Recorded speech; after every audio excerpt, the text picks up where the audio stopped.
What is up mga kabebs? Welcome sa aking first vlog! Actually, dapat nakaharap ako sa camera ngayon. Kasi nga, diba, introduce yourself. Pero mga kabebs, pasensya naman kasi hindi talaga ako confident ngayon. So, ito na nga, magpakilala na ako. Baka naman mainip na kayo dyan. So, ako nga pala si Ea Bibsu and welcome to my channel! At ako po ay taga Mindanao. And yes po, Bisaya po ako. Bisayang dako si kabebs na ito. And nagtatrabaho po ako bilang kasambahay. Kaya naman ang vlog na ito ay about sa daily routine ng isang kasambahay. Nothing special po sa aking video kasi nasa bahay lang ako lagi. Pero kung nagustuhan nyo, free to subscribe po. Arigat thanks sa tanan!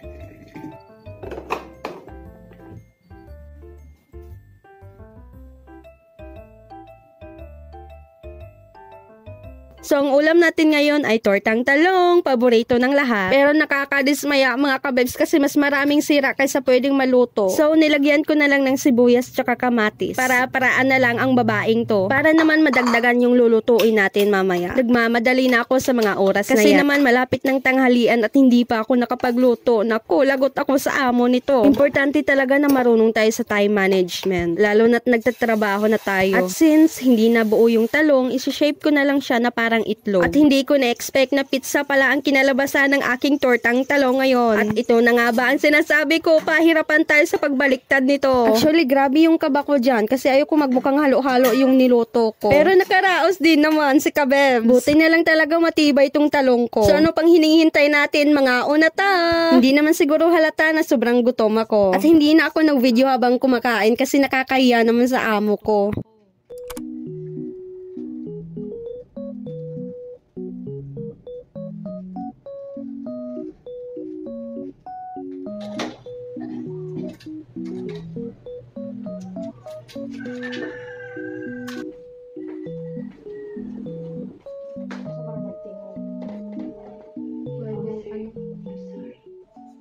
At sa mga araw na yan, habang kami ay nagsi-cellphone, dumaan si kuya na may binebentang bulaklak. Kaso, hindi ako bumili kasi wala akong budget. So, ayun, umalis na si kuya at ako naman ay bumalik sa loob ng bahay. And after 5 seconds, bumalik si kuya tsaka binigyan niya ako ng bulaklak. At syempre, sobrang saya ng aking puso. Kasi nga, right timing, birthday ko sa mga araw na yan. So, balik tayo sa storya. Ang ulam natin for today is fried chicken tsaka lumpia. And of course, paborito ng mga Pinoy. At sa mga oras na yan, nagmamadali na naman ako. Lagi na lang. Asa na ba yung time management na pinagsasabi ko kanina? Pasensya na po sa aking background na sobrang kalat. Sa mga oras na to, feeling ko isang ganap na ina ako. At dahil nga sa trabaho ko, naranasan ko yung pagod at hirap ng isang ganap na ina. Kita-kits sa next vlog mga kabebs!